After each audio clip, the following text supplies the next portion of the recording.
लाखांदूर में administrative building का construction 1 साल पहले पूरा होने के बावजूद भी आज तक बिल्डिंग का उद्घाटन नहीं हुआ है। इसका खामियाजा तालुका के आम लोगों को भुगतना पड़ रहा है।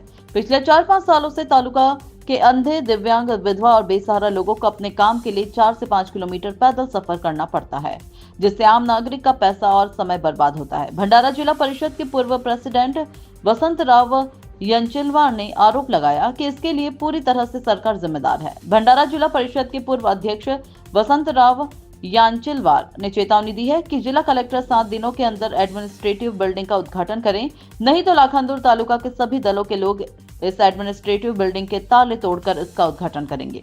क्या इस मामले में प्रशासन की कोई भूमिका है? उसके ऊपर लाखांदूर तालुका के लोगों का ध्यान लगा है। आइए देखिए पूरी खबर विस्तार से। भारत नेशन के लिए प्रकाश नागतोडे की खास रिपोर्ट। बने रहिए भारत नेशन के साथ।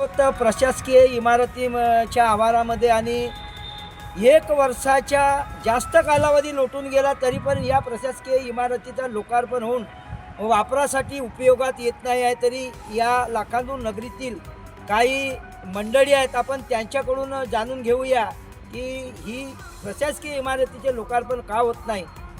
तर आपण जाणून घेऊया। वसंताजी यांचिलवार आहेत आपल्यासोबत, तर काय सांगाल तुम्ही याबद्दल? माझं माननीय मुख्यमंत्री आणि माननीय जिल्हाधिकारी भंडारा यांना असं निवेदन आहे की मागील 1 वर्षापासून या लाखांदूर तालुक्यातील प्रशासकीय भवनाचं काम आटोपलेलं आहे। संपूर्ण काम झालेलं असताना केवळ श्रेयवादाच्या लढाईवरून या इमारतीचं लोकार्पण या ठिकाणी होऊन राहत नसून त्यात अडथळा निर्माण होत आहे आणि त्यामुळे या श्रेयवादाच्या विरुद्ध आम्ही लाखांदूर तालुक्यातील जनतेने एक चंग बांधला आहे की या 7 दिवसाचे आत याचं लोकार्पण प्रशासनाने करावं, अन्यथा या 7 दिवसानंतर लाखांदूर तालुक्यातील सर्व पक्षीय जनता, सर्व सन्माननीय नागरिक एकत्र येऊन या ठिकाणी लोकार्पण करतील आणि त्याची संपूर्ण जबाबदारी प्रशासनावर राहतील।